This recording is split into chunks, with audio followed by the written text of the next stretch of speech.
Morning as we go to the Chita. So today we start with the Chumash. We are holding in the book of Leviticus, the Parshas Bahar, chapter 25, verse number 39.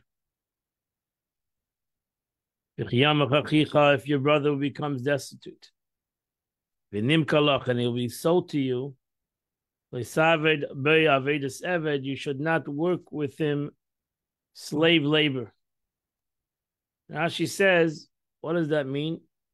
Degrading work, through which he's made to look like a slave. He cannot carry his clothes after him, the bathhouse, to put on his shoes. He's not your slave. He is your slave, but you're not allowed to treat him like that. He should be like an employee, a hired person.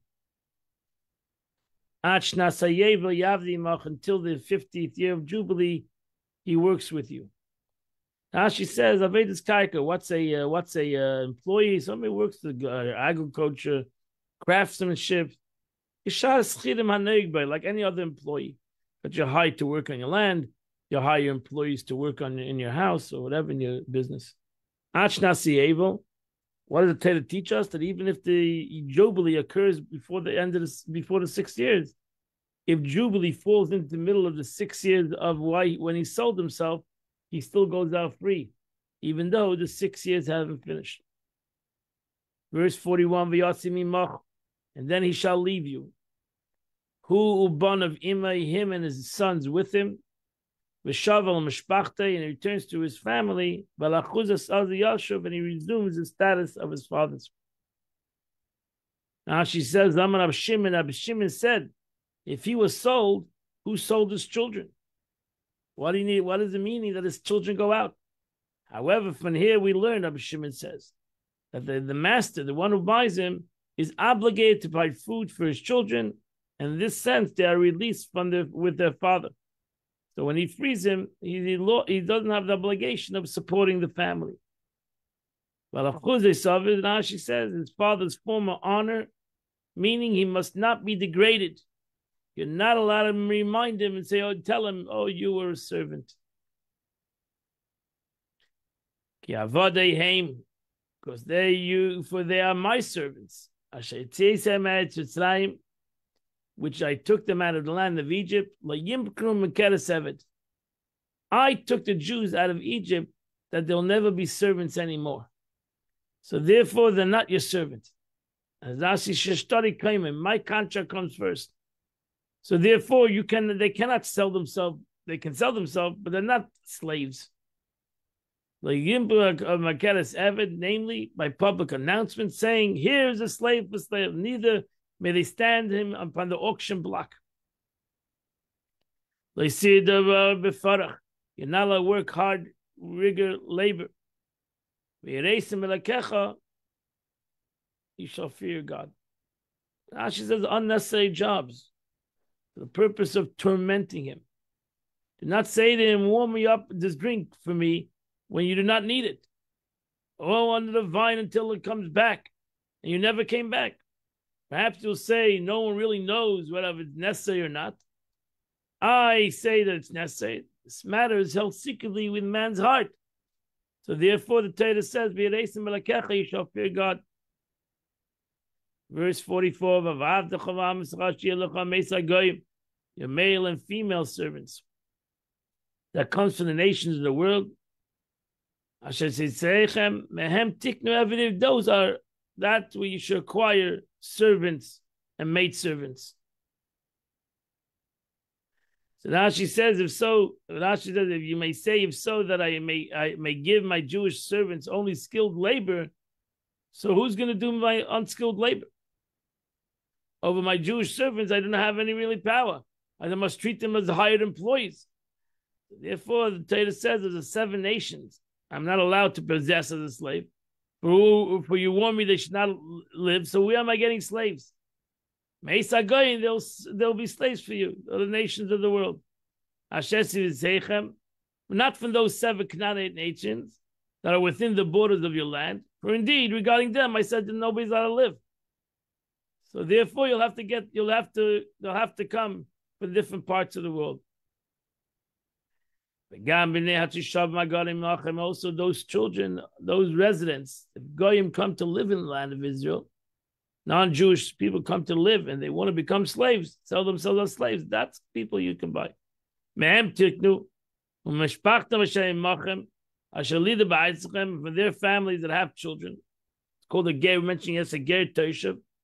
And any non-Jew wants to come to live in the land of Israel is allowed to, as long as he doesn't worship idols. And those they have children, and their children if they want, they can sell themselves as slaves. Now she says, come from the surrounding lands to marry women in your land who subsequently bore children for them. In these cases, the lineage of the child follow the father, and thus not fall under the commandment, you shall not allow them to live, the soul to live, but you are permitted to acquire them. So then even if they were part of the 7 nations, if they married by a Jew, it goes to the mother. By a non-Jew, it goes to the father. So if you have children, when the rest of the nations came and they said they had a relationship with one of the women of the 7 nations, they can continue to live in this country. Verse 46: and those slaves that you have, you can inherit it to your children. These slaves can be slaves forever. Those are slaves. But in the brethren of your children of Israel, a man shall not work his brother befarech in the vigor. Now she says, you shall hold them as an inheritance for your children after you, but it will be incorrect to explain to bequeath them to your children. Or if so, then the scripture would have said, instead of visnachaltam. The verb is reflective, just like the word vischazaktem. And then, so here, visnachaltam must be considered not to be causative, but rather reflective. It means you should keep them as inheritance. Ish ba'achiv, but has the prohibition regarding Jewish servant not already been stated in verse 43? It's repeated here to include in the prohibition a leader over his people and a king over his attendants. That these rulers must not work with vigor. Even a king is not allowed to take advantage of his slaves. And that completes the Chumash of the day. We are coming to the end of chapter 48 in Tanya. So again, the Alter Rebbe ends off with this concept of the Yediyas HaKadosh Baruch Hu, the knowledge of God and His thought, and the concept that the Eibusha's thought is different than the thought of a human being, because when a person thinks, it's separate from the physical thing, and it's not one with it, but by the Eibishter, by God, He's one with His thought, and everything as it is in His thought right now. That's what the Alter Rebbe ends off this chapter. The thought, the knowledge, however, of God, which is united in the essence of His being. As the Rambam writes, He is the knowledge, the knower, and the known. Previously, this is brought down in the 2nd chapter of Tanya. Previously in chapter 2 of Tanya, that God's knowledge and intellect are totally different from man's. When a mortal king knows something, 3 distinctive identities are involved. Number 1, the knower, the person in possession of that knowledge. The knowledge, it's not the knower, the person is not the knowledge. The person acquires the knowledge. So the knowledge, the intellect faculty, which enables him to know, and the known. So you have to have three entities. You have the person, you have his knowledge, that he has the capacity of knowledge, and then you have the known, the particular item of knowledge, which he knows. So you have three different concepts. And there are three different realities. There's the person, there is his knowledge, and there's what he knows. And therefore, the three different entities by a human being. God, however, is the knowledge, the knower, and the known. He that is knows, and the vehicle through which he knows, and that which he knows are all himself. Which the Rambam writes, it's something that a person cannot comprehend, this concept. This concept alone is a concept that's above human capability of understanding, to the essence. That the Eibishter is one. Thus his knowledge is wholly united, wholly identified with his essence.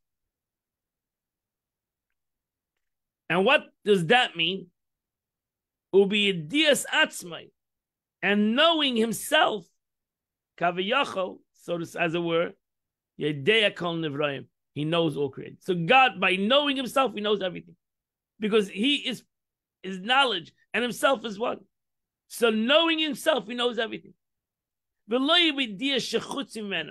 it's not with a knowledge that's external of himself, that there's God and what he knows. God and what he knows is the same thing. Like the knowledge of a human being, it's not that way. The knowledge of a human being is the human being and what he knows. And the knowledge is separate from him. By the Eibishter, he is the knowledge. So again, this is important. By knowing himself, as it were, he knows all created beings. Be it dias atzmai. By knowing himself, he comprehends everything. So human knowledge requires getting to know something which is external to the knower himself. Not so God. Not so God's knowledge. He comes from his knowing. It comes from knowing himself. For all the created beings are derived from his true reality. So that's why, again, God is called true reality, true existence. He exists because he exists. That's the same concept of the aspect as b'dias atzmai, knowing himself. God, by knowing himself, is what he knows. God is the true existence. He exists because he exists, not because of another existence. Not because for another entity does God exist. So God's true reality and existence is the source of all created beings. By knowing himself, therefore, as mentioned just above, he knows all creation. And the Alter Rebbe writes, which the Rambam writes, and this thing that I just said is not within the power of human beings to comprehend clearly, etc. The human being cannot possibly grasp the concept of knowledge, knower, and known, all being one and the same. Whatever matter a man may desire to comprehend, he imagines how it exists within himself, bearing in mind, of course, that the matter at hand is the knowledge of godliness. It is to be conceived on a more exalted abstract plane than the simple human existence. Since God's manner of knowledge is totally dissimilar from man's, it is thus impossible for him to picture it at all. It must forever remain behind his ken. He is the knower and the knowledge, and so on, is a quotation from the Rambam. This is a statement of Maimonides. There are prominent sages who take issue with this view. Amongst them is the Maharal of Prague, Rabbi Yodelau of Prague. Introduction to give in the Gevurat Hashem, the Maharal raises numerous objections to the thesis of the Rambam. One of the most telling arguments, the descriptive term knowledge or intellect, is one of limitation. So he argues with the whole premise to call God a knowledge or known. By terming something intellect, we are thereby saying that it's not anything other than intellect, such as feelings, actions, or whatever. If you call God Chachma, that means God, it's separate from midas, from emotions. And for surely it's separate from action. And how can we possibly say God is limited in any way? So he was angry, and angry is the wrong word. He had an argument with the Rambam that the Rambam would call God the knowledge, that God is knowledge, or God's unknown. You can't even say that on the Eibishter. The Eibishter is above all these, God is above all these concepts. That was his argument with the Rambam. The ultimate individual is simplicity, not a complex, distinct, limited attributes. Even if we post that God's knowledge and man are totally dissimilar, that man is incapable of comprehending how God's both simultaneously knower and knower and known, yet the fact still remains that knowledge is a specific attribute. We're speaking of knowledge to the exclusion of everything else. This cannot possibly serve the description of God's essence. So he argued with the Rambam. Maharal goes on to, I didn't realize how long this is. Maharal goes on to point out that the sage of the Talmud referred to God as the Holy One, blessed be He, HaKadosh Baruch Hu. Not the intellect, blessed be He. Holy means separate and apart, utterly transcending anything within the realm of description. And it's specifically because He is above anything and beyond all description that everything derives from Him. For He is limited in no respect that might preclude the existence of everything. Intellect, the Maharal teaches, is merely one of God's creations. See in this light, and God knew, is no different when a God said or God made. Thus as God's speech and action are not His essence, but the faculties which brought about being, so too regard to knowledge, the attribute of knowledge and intellect are His creation. So this was a big debate between the Rambam and the Maharal Prague. The Alter Rebbe explains in this note that the scholars of Kabbalah subscribe to the view of the Rambam. The divine knowledge ought to be considered in terms of knowledge, knower, and known. So the Kabbalah, the Alter Rebbe says that the Kabbalah they go according to the Rambam. However, they specify that this only applies to the light of Ein Sof, contracted into the 10 spheres of Atzilus, Chachma, Bina, and Das, and so on. Meaning, after the clothing itself light in the vessel, only after the light of Chachma closes the vessel of Chachma, the light of Bina and the vessel of Bina, and so forth. Meaning, only after the entities already exist is it possible to say that this knowledge and intellect is totally one with God. However, before the contraction, before Tzimtzum, within these spheres, God supremely transcends all intellectual wisdom, even as they exist in most abstract, refined forms. So the Alter Rebbe says maybe there's no argument between the Rambam and the Maharal Prague. The Rambam's talking in the way the Oid Ein Sof comes into the world of Atzilus.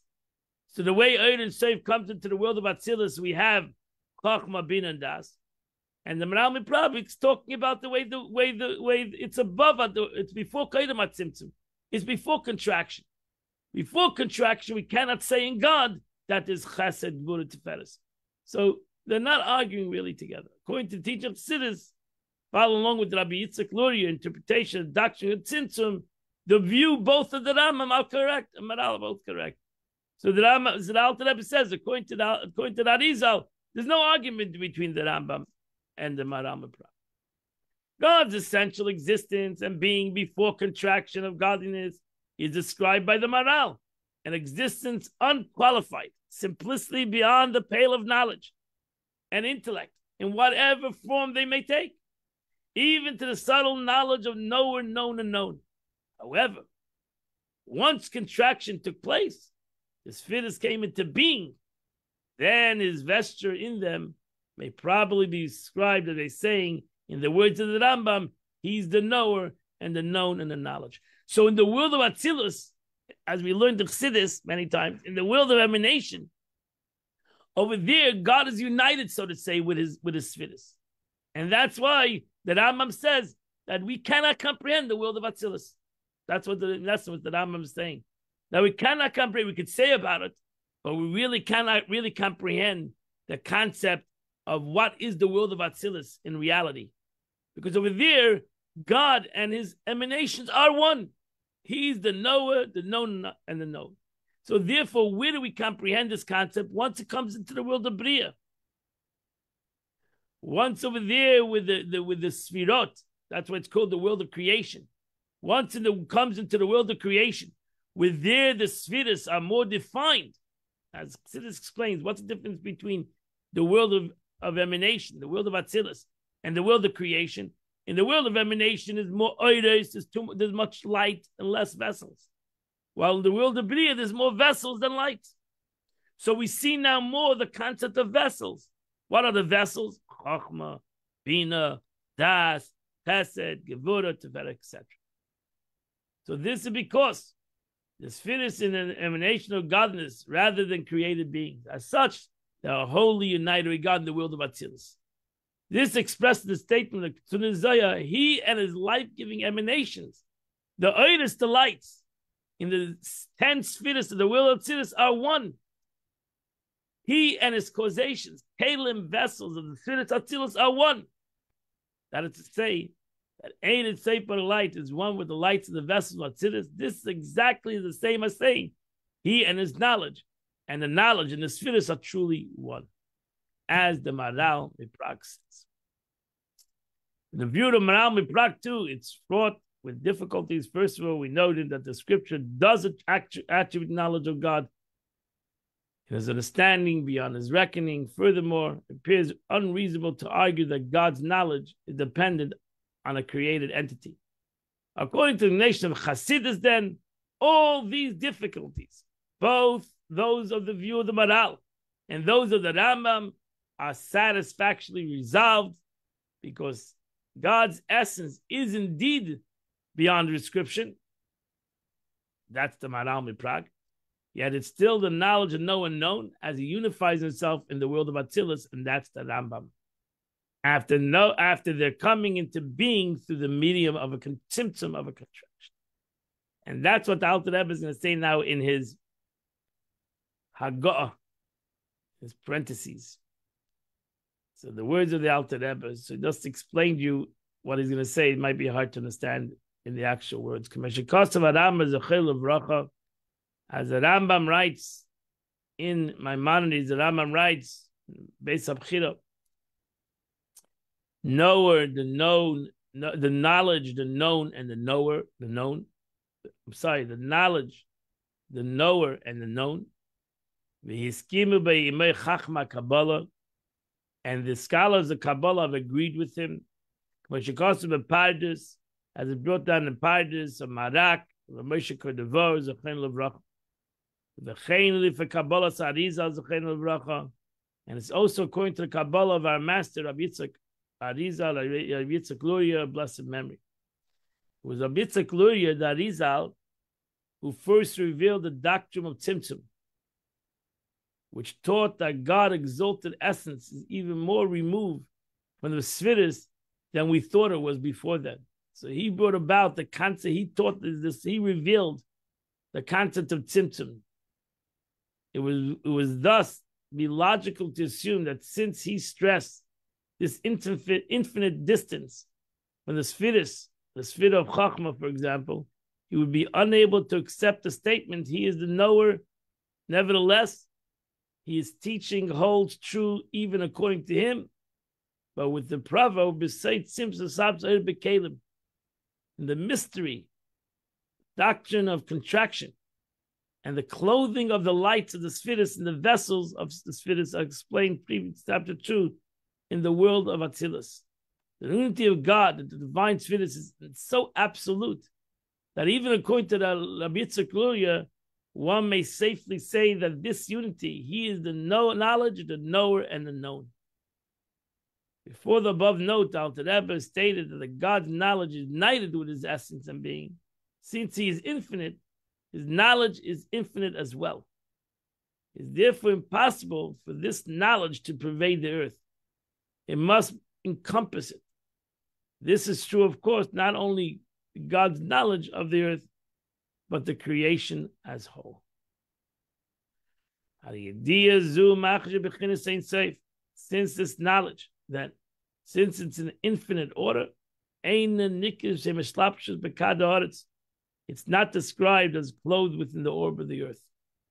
You cannot say that this earth comes into the earth, what we call the Malak Alman, the way the gods feel to it, because it's too powerful, it's too above, it's too infinite. And therefore, we call it encircling it and encompassing it. Even though this knowledge, way God, it's in God, the entire thickness of superior actual reality. That's the concept. The way the Eibishter is ain't safe, infinite, and everything is within him. But the way the world looks at it, the way we look at it, we cannot comprehend that unity. So therefore, we say that it's encompassing, that it's not revealed within it. Unlike the knowledge of a human being, which encompasses only the image of an object and not its reality, God's knowledge embraces the object in actual reality. Not that he only embraces it. He gives it existence.